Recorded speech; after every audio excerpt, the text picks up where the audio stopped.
So ultimately, we're creating $1 billion annuity for women's health so that we can continue to make the system better for you, for me, our sisters, our wives, our friends in the future.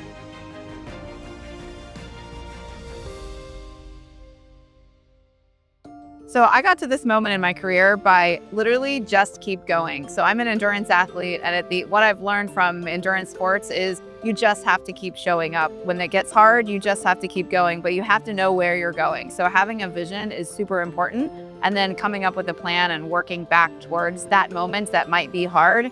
That's how I got here. I just kept going. I'm currently the founder and CEO of 51and. 51and is an AI-enabled tech platform which helps women navigate, advocate, save, and learn. But the most important thing is we pool the capital from our memberships and we actually reinvest that capital in fixing the system for you. So ultimately, we're creating $1 billion annuity for women's health so that we can continue to make the system better for you, for me, our sisters, our wives, our friends, in the future. What I love about the women's health ecosystem is that it is so collaborative, and that collaboration happens best in person and have moments together where we can collaborate, we can share, we can come together, we can talk about our challenges and problem solve those together, because it's really one of the only times and opportunities for me to get out of my shell and my head down doing the work and actually get together in person and solve some of those challenges together.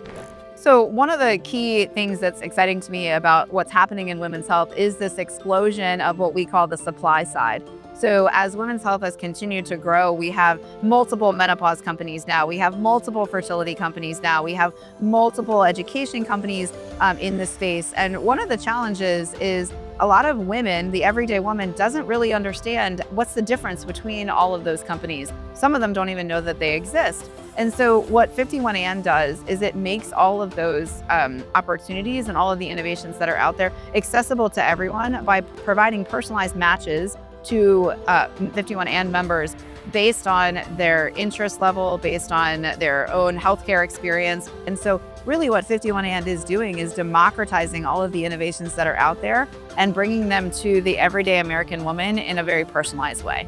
So brand creativity in women's health is what is literally driving this industry forward, because we oftentimes, as brands in women's health, we don't have the opportunity to leverage a lot of the platforms that already exist. One of the key challenges that we have in women's health that a lot of people don't know about is we face severe censorship by current platforms in terms of running ads that might want to use the word sexual health or vagina or any of the kind of key medically based terms that we need in order to market some of the brands that we have in women's health. So I will say that women's health marketers and people who are leading women's health businesses are probably pushing the line of creativity in ways that most women's health brands and brand leaders are pushing the line on creativity in a way that many have not seen before. And it's because it's a business imperative to them. If they don't push the line from a creative standpoint, they can't acquire customers.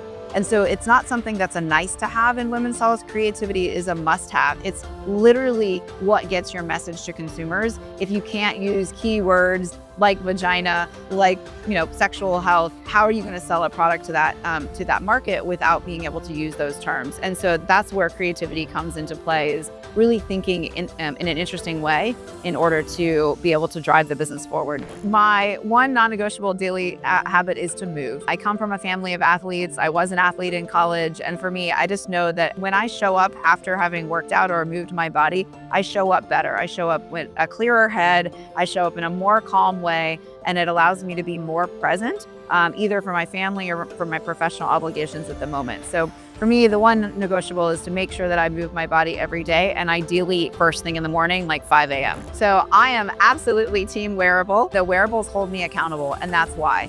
So for me, oftentimes I will push myself to stay up late as an entrepreneur, get work done. But when I can actually see the impact of that decision in front of me on a screen and what it has done to my sleep debt or what it has done to my health, I make better decisions that way versus not having the data and just continuing to push through. So I'm definitely team wearable. It is my accountability partner every single day.